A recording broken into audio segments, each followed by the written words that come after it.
أعزائي المشاهدين كرام مشاهدينا ومتابعينا في كل مكان، أهلا ومرحبا بكم. معنا النهارده شخصية محترمة، شخصية عظيمة، نتعرف بحضرتك.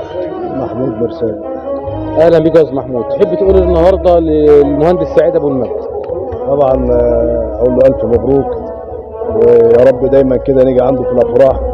الباشمهندس سعيد يشرف الدنيا كلها، يعني مش يشرف مركز اقليم بس، يشرف محافظه كفر الشيخ، والناس اللي موجوده كلها فرحانه وجايه تجامل الحاج سعيد. طبعا باشمهندس ليه عند الناس كلها وكله جاي جنب. طبعا طبعا من الشخصيات المحترمه والناس المجامله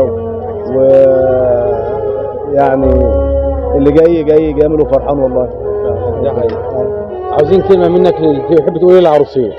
ربنا يفرحهم ويخلف عليهم بالخير يا رب، ويهنيهم ويديم على الحاج سعيد الفرحه ونجيله على طول في الافراح. شكرا لحضرتك، شكرا جدا لحضرتك.